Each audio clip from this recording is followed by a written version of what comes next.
안녕하십니까. 오늘 월요 초대석에는 한국의 사단법인 한국청소년 바로세우기 운동협회 대표 회장님이신 헤어롬교회의 최낙중 목사님과 밴쿠버 한인 기독교협의회 회장님이신 서영호 목사님을 모시고 이야기를 나누어 보겠습니다.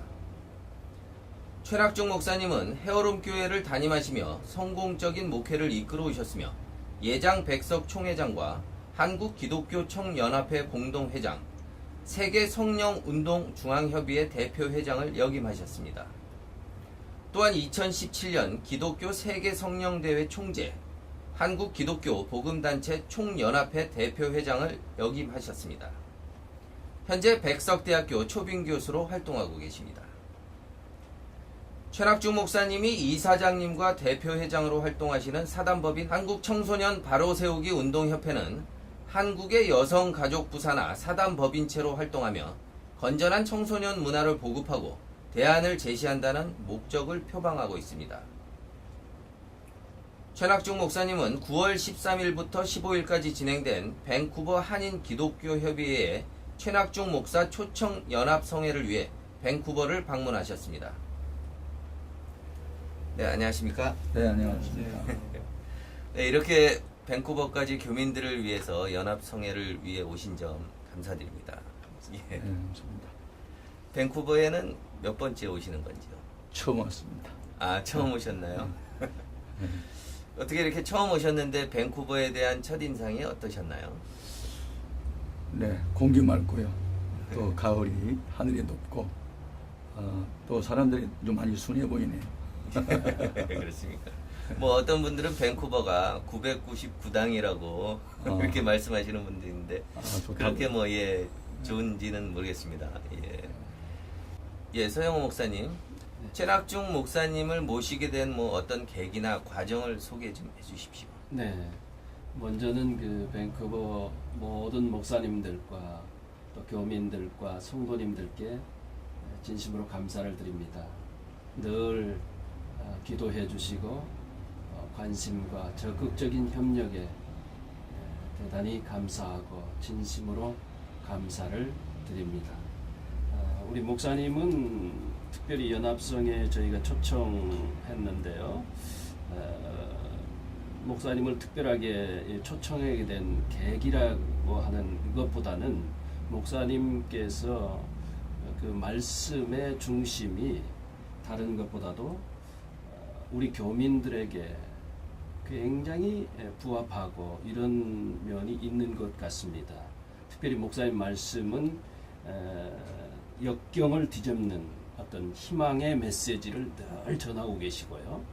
그리고 말씀을 듣는 성도님들이 변화되는 그런 놀라운 능력들이 나타나고 있습니다. 실제로.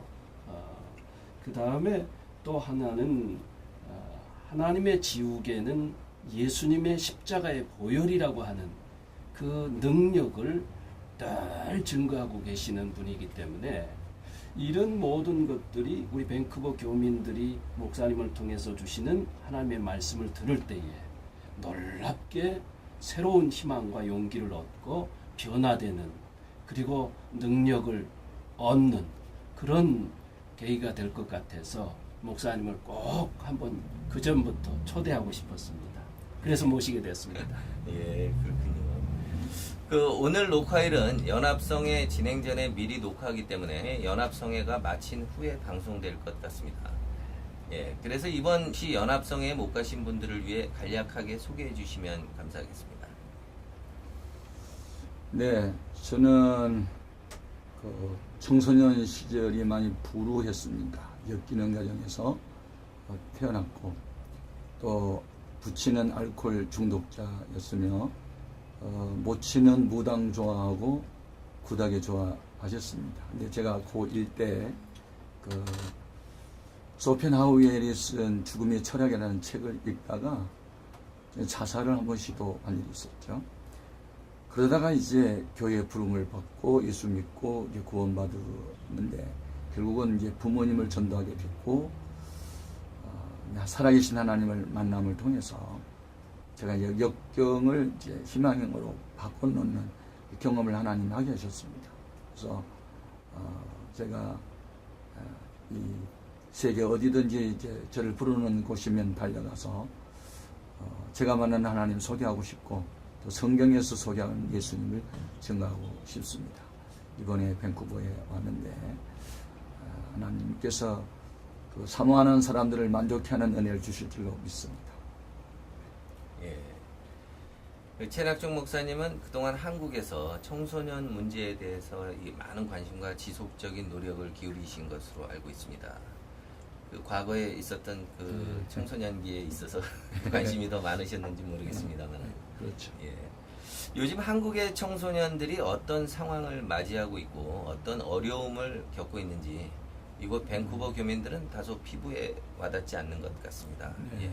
뭐 어떤가요? 지금 한국의 청소년들은 너무 심각한 위기에 처해 있습니다. 첫 번째는 학교 폭력에 시달려서 학교 가기를 싫어합니다. 네.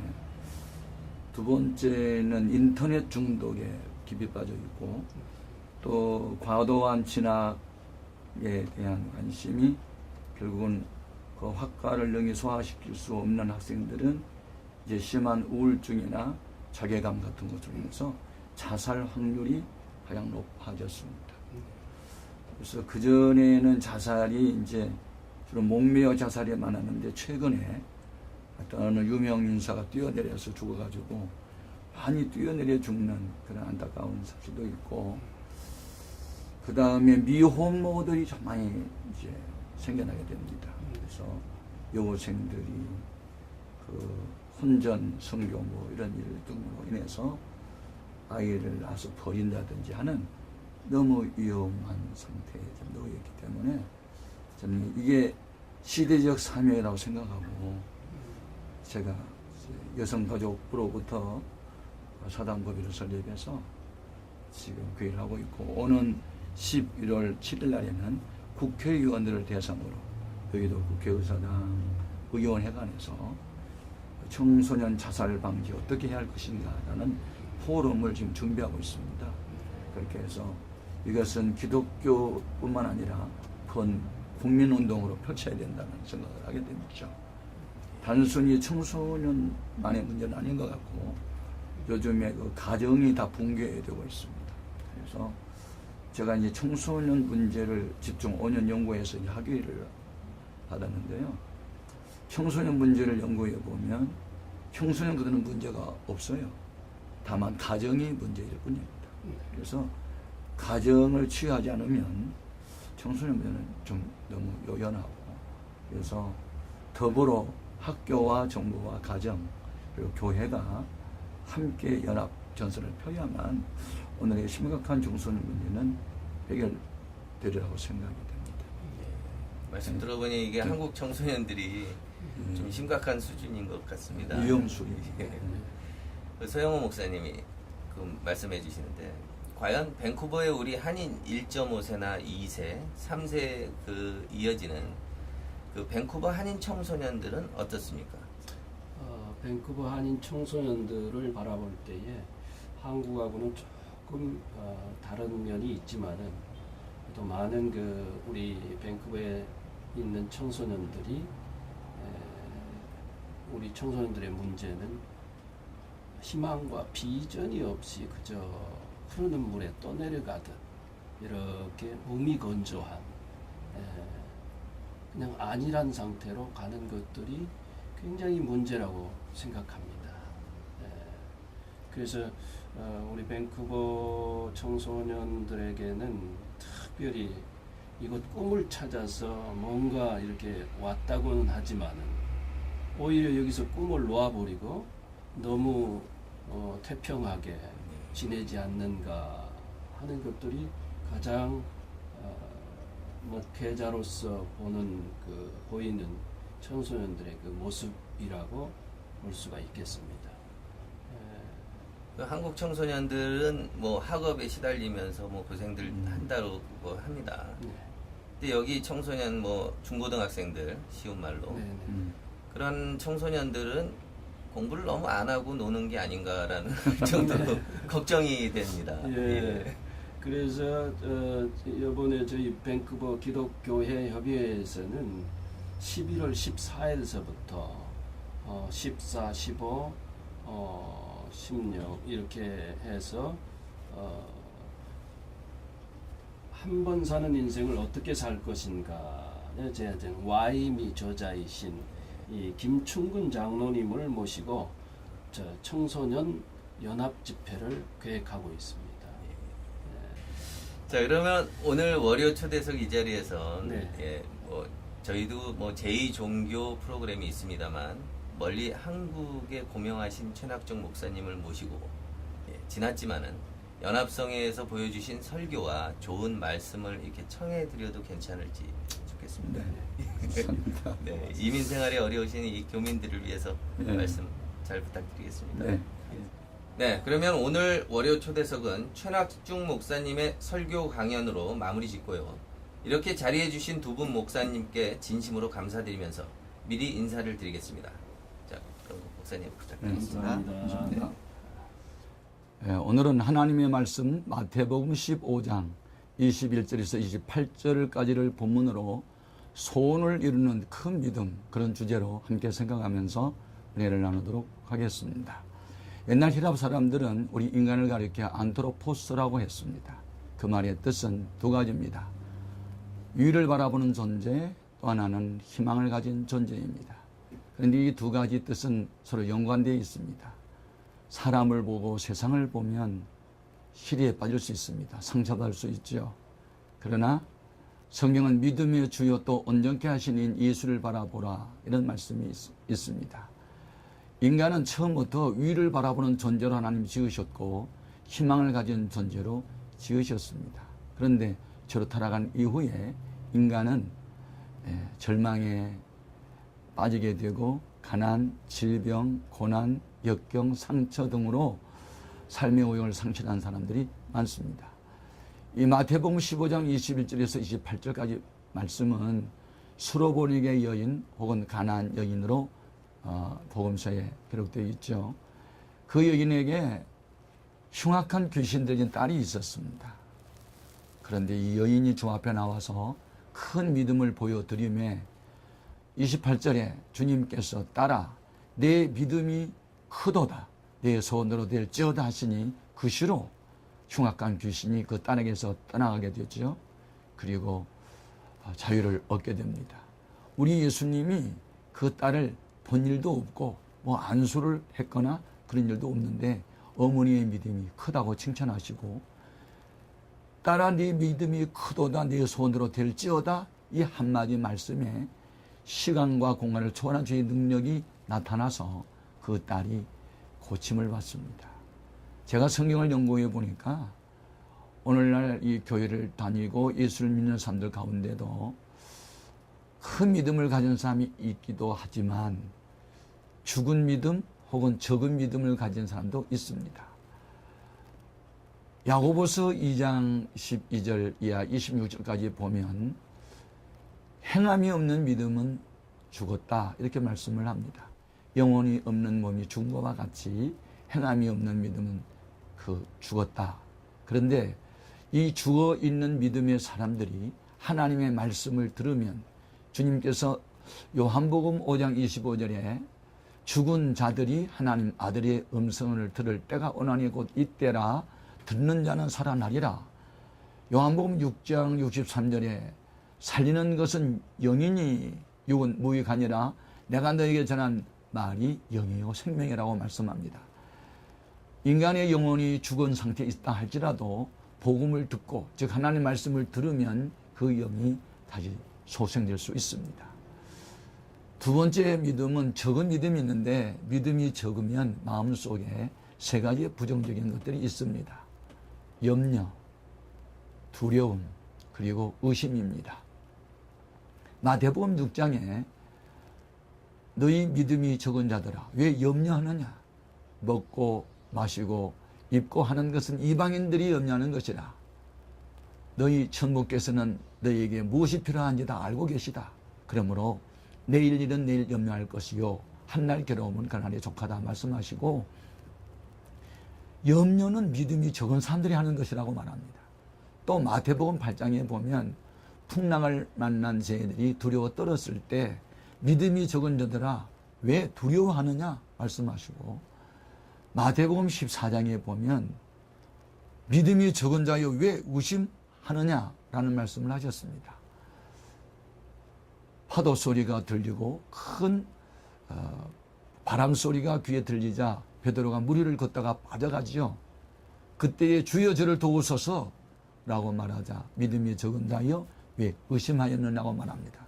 그러므로 우리가 온전한 믿음을 가지려면 내 마음속에 들어있는 세 가지 부정적 요소를 쫓아내야 됩니다. 내 안에 있는 염려, 두려움, 의심, 예수님으로 떠나가라 이렇게 자기가 자기를 향해서 선포를 하고 명령을 하고, 그래서 우리 마음속에 기생충처럼 붙어 있어서 온전한 믿음을 방해하는 염려와 두려움과 의심을 예수님의 이름으로 쫓아내야 됩니다. 물러가라고 외쳐야 됩니다. 세 번째, 표적에 따르는 믿음이 있습니다.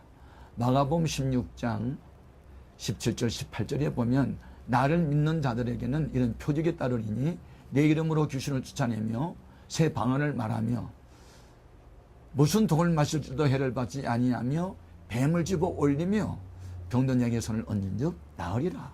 이런 주님의 약속이 있습니다. 표적은 뭐냐면 보이지 아니하신 하나님이 어떤 현상들로 나타남을 말합니다.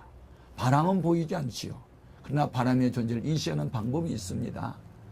강한 바람 소리, 물체를 스치고 지나가는 소리가 바람 소리죠. 그리고 물체가 흔들림을 보고 바람의 존재를 인식한 것처럼 하나님은 바람과 같습니다. 히라보에 바람을 나타내는 말, 영을 나타내는 말은 동의어인데 퓨누머라는 단어가 있습니다. 영, 바람, 호흡, 숨 같은 동의어로 쓰죠. 그러므로 하나님은 영이신데 바람과 같아요. 보이지 않아요. 잡히지 않아요. 그러나 하나님이 함께한 증거는 표적들로 나타날 수 있습니다. 예수님의 이름으로 명하면 귀신이 떠나가기도 하고 손을 얹어 기도하면 병이 고침받기도 합니다. 제가 버지니아주에 있는 그 한 교회에 부흥회를 갔는데요. 김성훈이라고 하는 집사님이 잔디를 깎다가 독성이 아주 강한 풀벌레에 물려서 생명이 위협할 정도로 위기에 처하게 됐습니다. 제가 응급실에 달려가서 믿음으로 기도했는데요. 그 독성이 빠져나가고 열이 다 떠났습니다. 그래서 고침받은 일이 있게 됩니다. 이런 일은요, 수시로 예수의 이름으로 명할 때 나타날 수 있습니다. 이것을 가리켜 표적에 따르는 믿음이라고 말합니다. 그런데 오늘 본문 말씀이 소개하는 이 가나안 여인은 소원을 이룰 만한 큰 믿음을 가졌다고 주님 칭찬합니다. 그러면 이 여인은 주 앞에 무엇을 보여드렸기에 나라 내 믿음이 크도다 내 소원으로 될지어다라고 이렇게 말씀하셨을까요? 세 가지로 이야기할 수 있습니다. 첫째, 믿음으로 기도했습니다. 22절 말씀을 보면 여자가 그 중에 나와서 주 다윗의 자손이여 나를 불쌍히 여기소서 내 딸의 흉악히 귀신 들려 나이다라고 부르짖습니다. 믿음의 기도를 드린 것입니다. 믿음은 결국 기도로 연결됩니다. 예레미야 33장 1절 3절에 보면 이를 행하신 분은 여호와 그 일을 지어 성취하신 분이 여호와라. 그가 우리에게 말씀합니다. 너는 내게 부르짖어라. 내가 내게 응답하겠고 크고 비밀한 것을 너희에게 보여주리라고 말씀합니다. 역대하 16장 9절의 말씀을 보면 여호와는 온 땅을 두루 감찰하사 전심으로 자기를 찾고 찾는 자에게 능력을 베푸시나니라고 말씀합니다. 우리는 무슨 일을 만나든지 나타나는 현상을 바라보지 말고 환경을 바라보지 말고 문제보다 크신 하나님을 바라보고 주 앞에 나와서 이 가나안 여인처럼 부르짖으면 그 부르짖는 믿음을 주님은 크게 여기십니다. 두 번째, 큰 믿음으로 가는 두 번째 단계는 시험에 합격을 해야 합니다. 성경에서 말하는 시험을 크게 두 가지로 이해할 수 있는데 마귀하는 시험은 템테이션이라고 해서 감언, 미설, 유혹하다는 뜻입니다. 그런데 하나님이 우리를 시험할 때 있습니다. 창세기 22장 1절 말씀에 여호와 하나님이 아브라함을 시험하여 가라사대, 거기에 시험은 테스트하는 것입니다. 진짜와 가짜, 강도가 어느 정도인지 실력은 어느 정도인지를 테스트해보는 것. 그런데 우리 예수님은 우리 믿음을 가끔씩 테스트해 보십니다. 이 가나안 여인이 큰 믿음으로 나아갈 때 주님은 3번 그를 시험합니다. 첫 번째 시험은 불러도 아무 대답을 해주지 않습니다. 주 다윗의 자손이여 라고 외쳤는데 주님이 전혀 반응을 보이지 않습니다. 불러도 대답이 없을 때, 기도해도 속히 응답이 없을 때 우리는 금방 실망할 수 있고 낭망할 수 있습니다. 그러나 진정한 믿음은 낭망하지 않습니다. 7번 넘어져도 다시 일어납니다. 그것이 온전한 믿음이죠. 두 번째 그 시험을 하셨는데 우리 예수님께서 하신 말씀이 나는 이스라엘 집에 잃어버린 양 외에 다른 데로 보내심을 받지 아니했다고 말합니다. 너는 가나안 여자이니까 나와 상관없어라는 뜻이었습니다. 그러나 이 여인은 물러서지 않습니다. 우리 예수님은 유대인만을 위한 구원자가 아닙니다. 천하 만민의 구원자십니다. 그러나 이 여인을 시험해 보신 것이죠. 3번째 시험을 하셨습니다. 자식들에게 주려고 준비한 떡을 개들에게 던짐이 마땅치 않다라고 말씀합니다. 이 말은 이 여인의 인격을 완전히 짓밟아 버리는 것입니다. 사람을 개치고 한 거 아닙니까? 그런데 이 여인은 물러서지 않습니다. 문제 해답은 주님뿐이라는 그 믿음이 물러설 수가 없었던 것이죠. 오늘 우리는 한 번 믿는 예수님, 뭐 사람 때문에 상처받았느니 환경이 열악하느니 이런 이유가 많고 핑계가 많은 것은 온전한 믿음이 아닙니다. 바람이 거세게 불든지 누가 나에게 상처 주든지 나는 오직 주님만 바라보리라, 주님만 의지하리라, 주님만 따라가리라, 일편단심 주님을 의지하는 그 믿음을 우리는 큰 믿음으로 주님이 보셨다는 것 꼭 기억해야 하는 것입니다. 마지막 단계는 무엇이냐면 결코 포기하지 않는 것입니다. 영국의 처칠이라고 하는 분이 노벨 평화상을 탔던 분이죠. 그런데 그분이 76세에 노구의 몸을 이끌고 자기 나왔던 대학에 가서 강연을 할 때 가장 짧게 강연했는데 가장 감동을 주는 강연이 있었대지요. 젊은이들이여 꿈을 가지라. 그리고 결코 포기하지 말라. 결코 포기하지 말라. Never give up. 이렇게 외쳤던 거 아닙니까? 우리 예수님이 여인에게 네 믿음이 크다고 칭찬할 수 있었던 것은 결코 포기하지 않았던 것입니다. 그렇습니다. 우리는 예수님만이 인생 문제 해결자시고 유일한 대안이시고 그분만이 문제를 해결하시는 유일한 분이시다고 믿을 때 우리는 시험도 이겨낼 수 있고 어떤 고난도 견뎌낼 수 있습니다. 저는 불신자 가정에서 태어났습니다. 엮이는 가정이었습니다. 소망이 없었습니다. 저는 7가지 합병증을 앓으면서 의사가 손을 뗐습니다. 저는 목숨을 걸고 기도하다가 성령의 불을 받고 능력을 받아서 제가 목사가 됐습니다. 그래서 세계 여러 나라에 다니면서 복음을 전하고 있습니다. 우리 하나님 살아계십니다. 결코 포기하지 마십시오. 큰 믿음을 가지십시오. 온전한 믿음을 가져보십시오. 하나님의 손길이 지금도 기적처럼 나타날 줄로 믿습니다. 이 같은 은혜가 있기를 주님의 이름으로 축복합니다.